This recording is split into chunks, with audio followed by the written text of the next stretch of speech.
Kate Marco has been writing poetry, prose, and short stories since she learned to put pen to paper. Recently, she's been bringing the puppets of Wise Fool to New Mexico to community gatherings in the state. Kate will share poetry and stories that resonate to the hearts of all human relationships. We are thrilled to have my old friend, Kate Marco, here. Thank you so much. Thank you. Thank you, Jenny. And thanks for everybody being here in this really beautiful and welcoming space.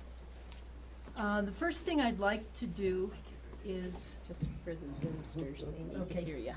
Jenny, can you move? Hey, Susan. That one? Thanks. I'd like to give honor and acknowledge the ancestors. We are walking and standing on Tewa land. And I'd like to acknowledge my ancestors, whose guidance and voices are the reason I'm today. Both sides of my family were storytellers. And because they lacked formal education in the old countries of origin, their stories were oral. With their blessing, I continue that tradition here today. I had originally titled this reading, Becoming Kindred. And then I asked myself, what does that mean? How do we do that? And I believe in my heart that we're all kindred. We're all kin. And the way we recognize that and put that in action is becoming fruitful within a community. The very name here, Community of Love, you've chosen love as your foundation, your root.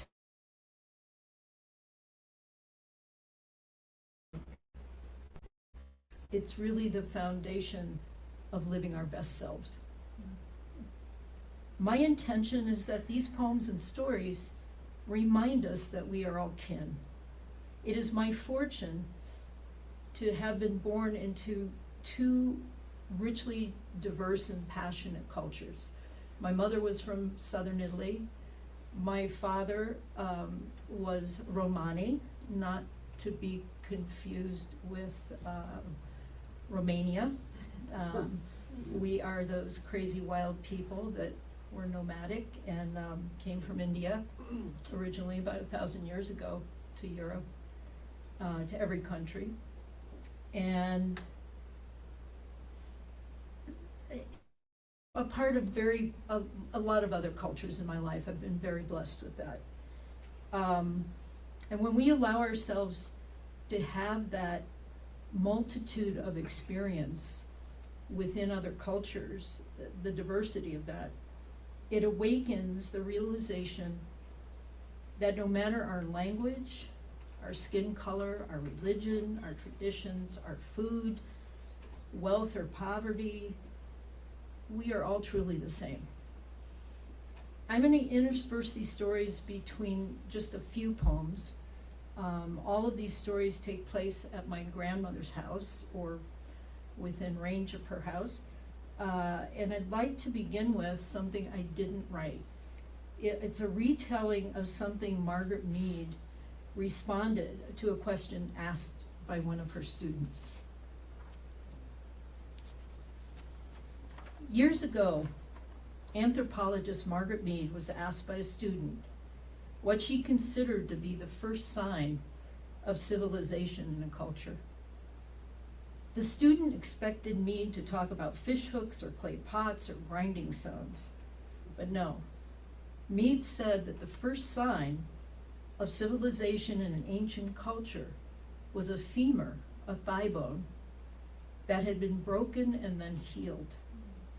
Mead explained that in the animal kingdom, if you break your leg, you die.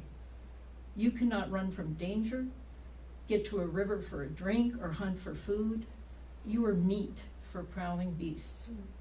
No animal survives a broken leg long enough for the bone to heal.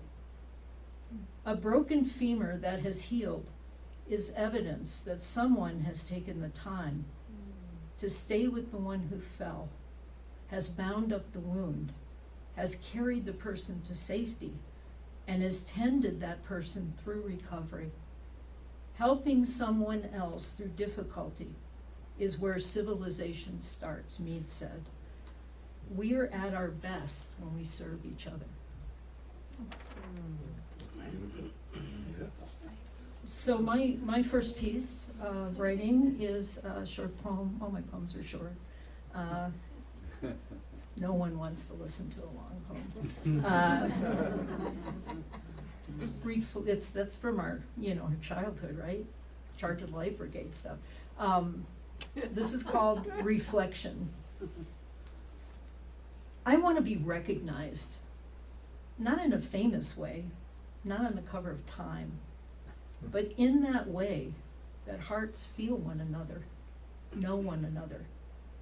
I want to look out at all the listeners at this reading and see a sea of nodding heads saying to themselves, yes, I know that.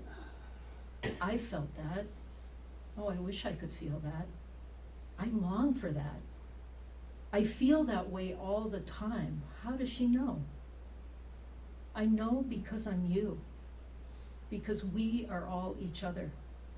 We mirror and we recognize, we laugh and we cry, we sing and then fall silent, and in those moments, we become the knowing that our hearts are being held. Wow. Yeah. Wow. Thank you. So now we're at my grandma's house. Where did she live? This is Chicago, Taylor Street, Little Italy. We all lived in this house, well, not all of us, that would be a big house. About 24 of us lived in this house, one bathroom. Lots of laughter, lots of yelling, lots of crying, very passionate place, right? I loved it. I miss it. So we're on Grandma's porch now, and this is called A Porch in Little Italy. Until the passing of my Nonna, my Italian grandmother, I thought that watching television shows was interactive entertainment, requiring full participation of the viewer. I thought also that crying was something that very well could lead into incarceration. Let me explain how these misplaced thoughts arrived in my child brain. On the front porch of our home, 3 feet from my Nonna's rocking chair, nestled between the pots of tomatoes and peppers, was our 10-inch by 12-inch black and white TV with a screen that actually appeared green, housed in a mahogany cabinet 3 times the size of the TV itself. Remember that, right? This was the only luxury or evidence of modern times within our very modest home. This was a household that saved everything for future use, that stuck little remnants of soap together to form a new bar, that saved string. Anyone remember string? Yes. Until it formed a ball. So how did this expensive new device of television arrive at our door? About the time as radio shows were rapidly giving way to visual screens, my grandmother slipped and fell at the L train platform, breaking her hip. She had loved watching TV at my Uncle Frank's house, and since she would be healing for a while, the cost was deemed justified and necessary. I would perch myself on grandmother's lap with her cane between both our legs, a bowl of grapes and another of chichi beans within reach for Nonna to pop into our mouths, and we would watch countless episodes of our favorite Westerns. Cisco Kid, who I thought was Italian, Hopalong Cassidy and his trusty white horse topper, and of course my favorite, the Lone Ranger, and Tonto, who I also thought was Italian, mostly because Nonna would sometimes him as paisano. And address these TV heroes she did, in an ongoing monologue from beginning to end of each episode. The villains generally only received classic Italian hand gestures, many of which I was forbidden to use. But our hero received endless direction, and to the dismay of Nona and myself, never ever seemed to heed her advice. Vai, the bad guy, he coming. Go hide behind the rock. You're gonna get shot. And when our hero was grazed by the bullet, knocked from his horse, my Nona would yell, "Sto not, you don't listen to me." Of course, by the end of each episode, the bad guy was caught, put behind bars by the sheriff, who profusely gave thanks to our hero, who with bullet-grazed arm in a sling, or with loose white bandage around a bruised skull, rode into the sunset on their horse with flowing mane, and one last look into the camera as they reared their horse and waved, "So long." Would click off the TV, and then always turn to me and say, "Caterina, you see, to cry doesn't pay." 10 years after my grandmother's passing, I was entering freshman year at Immaculate Conception High School and was required to have a physical exam. Since none of our family, except in the most dire of health circumstances, ever visited a doctor, a sore throat meant a walk to the pharmacy where I would open my mouth for a quick look by the pharmacist and then handed pills or an elixir. I asked my mom what to do about the exam, which required a signature by an MD, and she instantly said, "Go see Dr. Coben, he delivered you. He'll be happy to do that for you." She was right. Dr. Coben was extremely happy to see me, grinning from ear to ear on the other side of his large desk where I was seated. He kept repeating, well, another Coven baby, all grown up and ready to face the world." He asked me how I was feeling and how I liked school and a few more of those questions that adults always ask teenagers.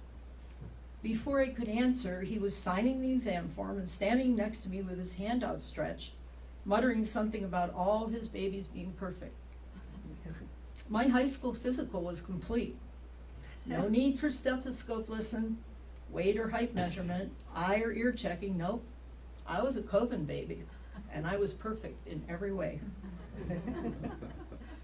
Just as I was about to turn and leave, we heard sirens and yelling from the street below. We were soon to learn, by way of the doctor's excited receptionist, that some men had been caught robbing the bank downstairs and were in the process of being arrested. As I was walking out of Dr. Coben's office, he placed a hand on my shoulder and said, "Well, another reminder that crime doesn't pay." I sharply turned to face him and anxiously said, "Excuse me, doctor, what did you just say?" "Oh, I just remarked that crime doesn't pay, that's all, dear." I quietly walked down the stairs, letting the reality of the words sink in. Nona's words. She was never telling me not to cry.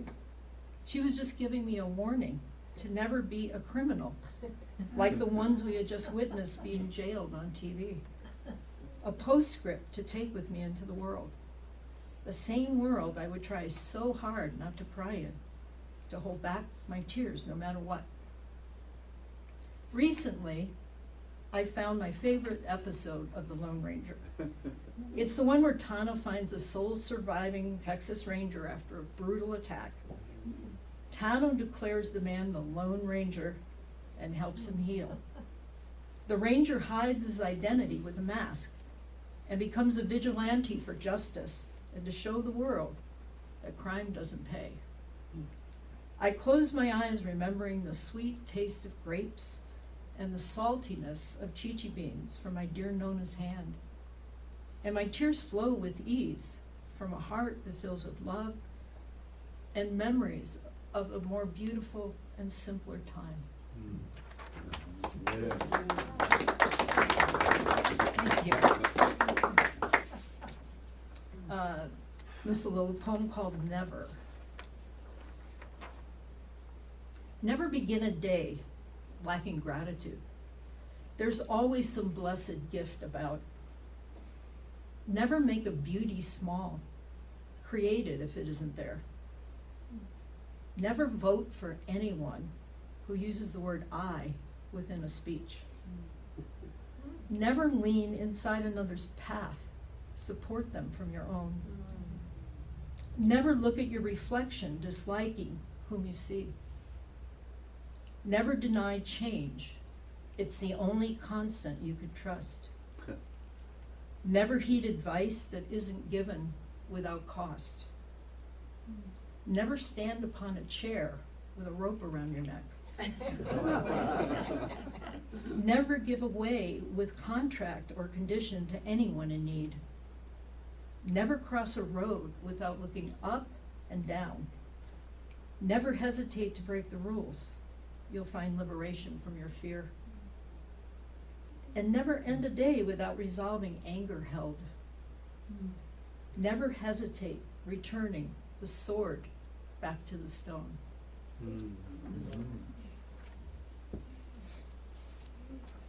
So we're back at Grandma's.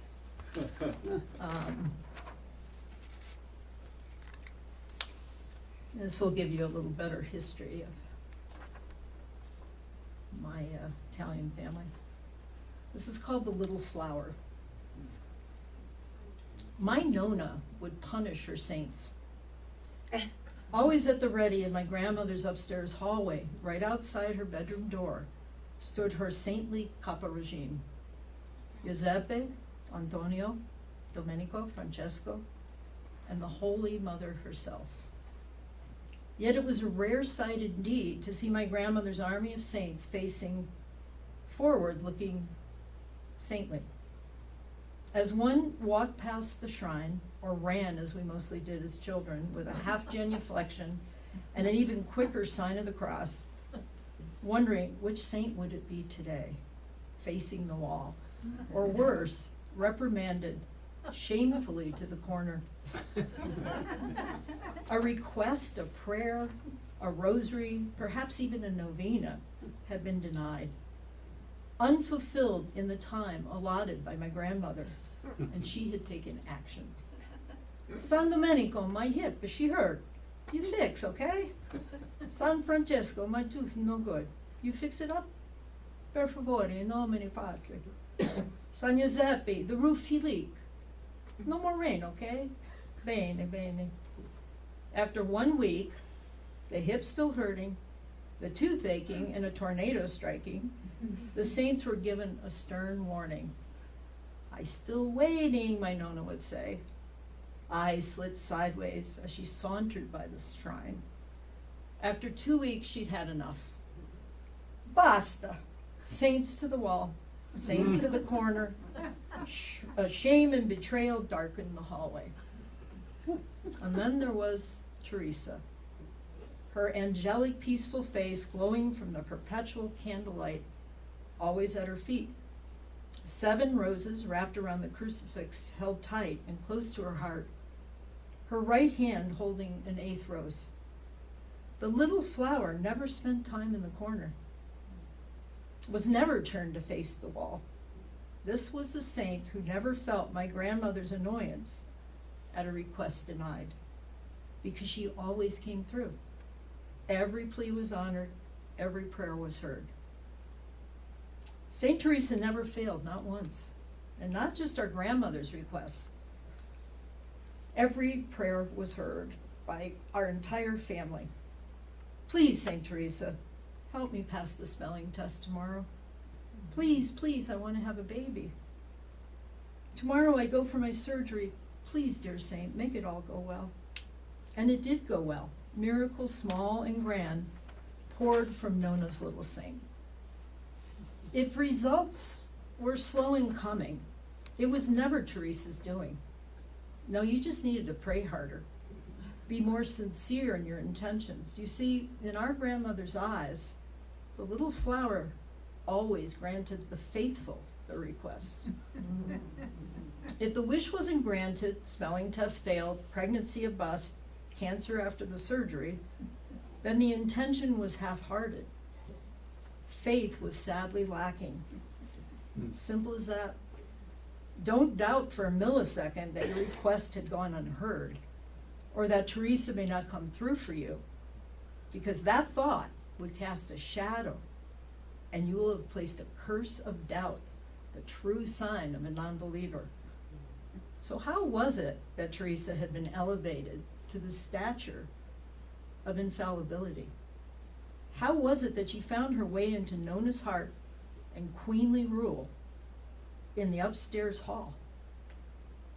She had saved the life of my grandfather. Rosaria Lentini and Giuseppe Macchia were teenagers when they married in Brienza, Basilicata, Italia. Years later, they found their way to the new country, the United States, along with millions of other immigrants at that time in history. Early in their marriage, years before they immigrated, my grandfather, Giuseppe, became ill with pneumonia. So ill, in fact, that the family was told to gather and say their goodbyes. Rosaria was not ready to say goodbye to her young husband. She was told that the only thing that she could do for Giuseppe was to pray, and so she set out to do just that. There was a shrine in the next village dedicated to Blessed Teresa, the little Carmelite, whose followers grew like wildfire across Europe, especially in France and Italy. Rosaria prayed all night and into the next morning, and upon seeing the sun rising over her village a few miles away, she realized it was time to go home to be with her husband in his final hours. With one more Ave Maria, she lit a candle in front of Teresa's image and vowed she would dedicate her life to the little saint. Rosaria reached the door to their home with great fear in her heart for the state of her dear husband. Suddenly, as she stood in the doorway, she heard Giuseppe calling her name.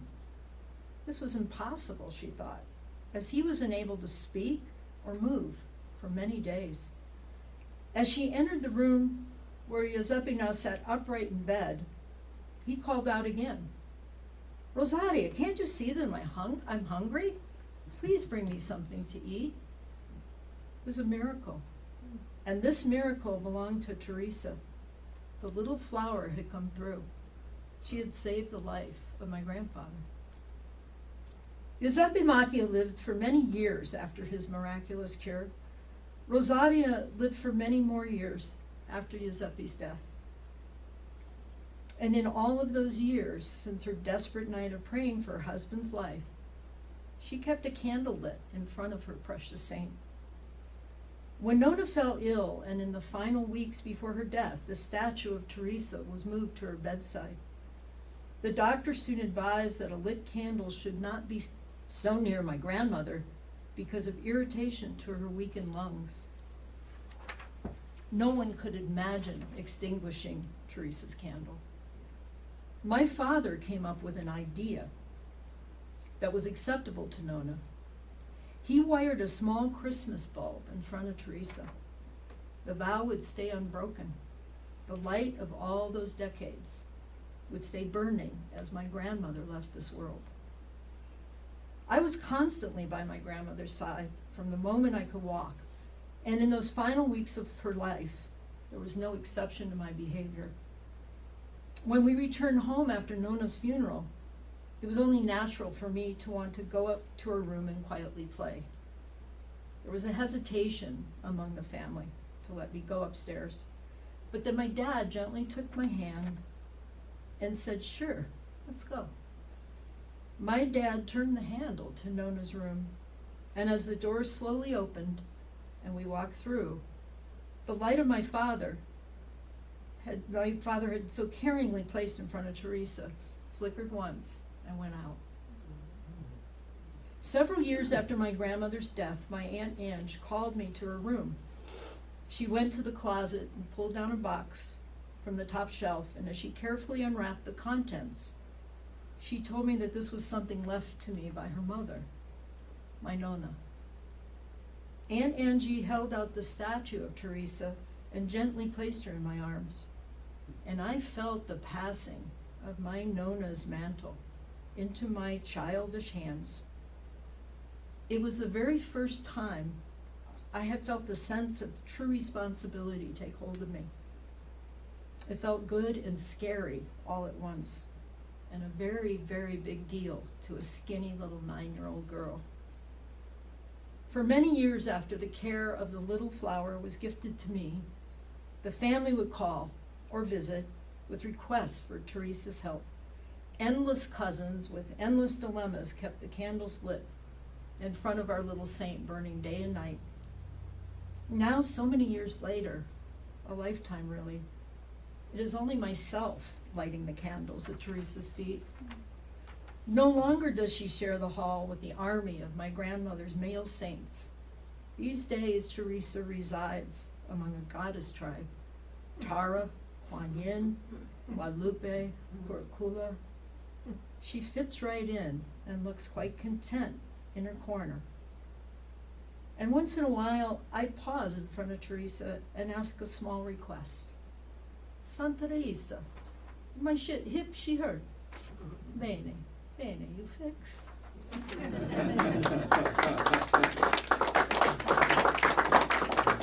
Thank you so much, thank you. So now we're gonna move over to the Romani side, my father's side of the family. And there's quite a dichotomy amongst the Roma people in the world. Not many people know our history. They have some romantic or even worse, that was being kind, vision of who we are.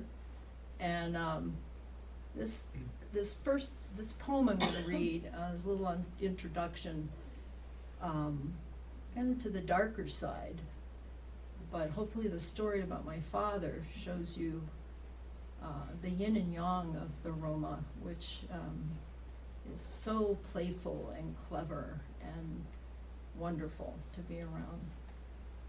So this is called Obara Porajmos, which in the Romani language means the great devouring. The ancestors keep calling. They unravel the unknowing. They sound the alarm at 11:11. I pause and wait for guidance, for something to unfold. I ask them for a sign, and soon I'm deeply dreaming inside the great devouring. I see my people sing and dance as they march into the chamber, silenced only by the gas. Magically, the Nazis saw our families as a whole, a unit, not to separate, leaving clans together until the tragic end, leaving half of us wiped out. There's no holy land for us to claim, no trials for our murderers, no tallying of numbers slain, no recognition of our fate, just years and years of broken people banging on the doors of history. Moshe, do I make you proud? Baba, do I make you scratch your head? Now I understand your message. You simply want to be remembered. We are Roma. We have endured. We've endured our reproduction sterilized by force. We've endured the common name, the slur upon our dignity. We've endured the hate for centuries in every country lived. We've endured appropriation of our customs and beliefs. We are Roma. We have endured. And with our untamed passion, live on. Thank you. So this story, I'm going to read about my dad and myself. I'm looking at the time. It's called Many Stars in the Sight of God. And that's a direct, if you can be direct, translation into English of our name. It's who we are as a people, what we call ourselves is many stars scattered in the sight of God. On the night of my birth, my father reached high above Chicago, grabbed a piece of sky and tucked it in my tiny heart. The seed of flight stirred deep in me as the passion for sky passed from father to child, a love affair with the heavens that would last for all our lives. My father's Romani blood was never content just with wanderings on earth. As a young man, he built and flew biplanes, dancing his way through clouds. He joined a flying circus, barnstorming and executing loop-de-loops and spectacular acrobatics, landing his plane on roads and fields to the cheers of Midwestern farmers, still tied to their tractors and dirt. My father shared his miraculous tales of daring and adventurous flights, soaring through wind and rainstorms, levitating his plane up and beyond a broken wing, lost tail or failed engine, defying gravity with skill and prayer. With every story told, my dad lifted me up and past the daily struggles of our lives and the challenges of our city. We spent endless nights studying the constellations from the highest rooftop we could find, or the shores of Lake Michigan, past the city lights. When August rolled around, it was with its inner city excruciating. We would sit on the roof of the fire escape for relief and stay into the night to watch the skies for the Perseid meteor shower, the tears of St. Lawrence, the summer feast of falling stars. One night in early August, my father and I sat watching the sky with our usual diligence. It was the summer I had turned 6, just before first grade. Suddenly, the biggest, brightest falling star I had ever seen arched before our eyes, and in a glorious panavision of blues and greens and lastly yellow, traveled all the way to the ground, appearing to land right behind our house. Dad, did you see that? Did you? It looked so close, like it landed right over there. I was crazy with explosive childhood excitement, the kind that sends a pain into your throat. Calmly, in a very matter-of-fact way, my father turned toward me and, leaning in close, he said, "Yes, let's go take a look and see if we can find it." I abruptly snapped out of my excitement and thought, okay, he's kidding me now. He's going to crack up laughing any minute. Find a falling star? Sure, and put it in my pocket? But my father wasn't laughing. He was reaching for my hand and saying, "Come on, let's go find this thing." Off we went, down into the alley and around the corner of my grandmother's house into the house, our house next door. As we walked into our patch of yard behind our house, we saw a narrow trough-like disturbance in the ground where something had skidded through the earth, plowing dirt up along the way, leaving a trail stopping 10 or 12 feet from its start. At the end of this alien path, we grabbed the shovel, leaning against the shed, and began to dig. My dad pulled the gloves from his back pocket and handed them to me. "Careful when we find it, it might still be hot. Here, take my gloves so you don't burn yourself." Burn myself from a falling star? I slipped on the gloves, having trouble trying to keep them on my little hands. We dug at least 2 feet until we saw it. The distorted star-like shape with deep midnight blue color, measuring slightly bigger than my father's palm. It looked ancient and truly otherworldly. My heart was racing with excitement. "Okay, Smokey," my dad's favorite name to call me, "go ahead and lift it out. Don't forget the gloves, it might be heavy." It was heavy, and it was wondrous.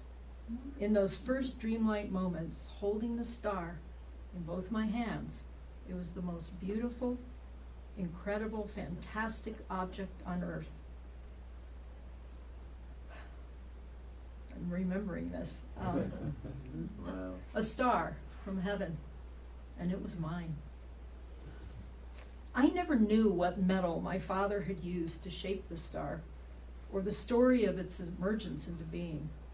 Maybe it was a scrap discarded from one of his projects at the heat treatment plant where he worked. Maybe the whole idea was sparked by the object's accidental star-like shape. Possibly my father had created the star from scratch with color and form from his imagination. Through the coming years, we never spoke of the star. It was one of those bits of magic, like Santa Claus, that would lose its worth if spoken about in any conversation filled with questions or disbelief.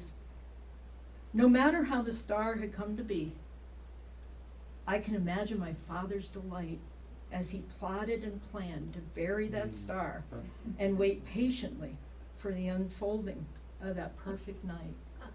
Wow. That magical night when I was 6 and found a falling star of my very own.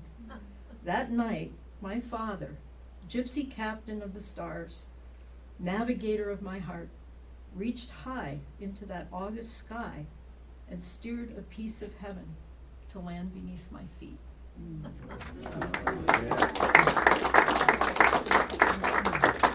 So we have time for a very, very short one? Okay. So that's the last poem. And it has a couple of backstories that I think you need to know. The first one is, sometimes when I ride my bike, I sing. I don't sing well, but it's usually out, you know, on my road or on a trail. And this time, for whatever possessed me, it was in the middle of Santa Fe. And so that's the first part. The second part was getting on a plane. And I got right up to the checkpoint, and I thought, oh, I should check my pockets, you know, because I'm notorious for stuffing things in my pockets. And I reached way down in my pocket and found a clown nose. And I'd been doing a performance with Y School, and it was there. So I decided to put it on to walk through security. Well, let's just say, you know, we don't have a lot of time to go through what happened, but it was a lot for the TSAs. So this is called Subversive. Singing loudly as I rode my bike, amazing grace, how sweet the sound. I found a truth upon the faces of the people staring as I passed each one. It is subversive to act joyous in public.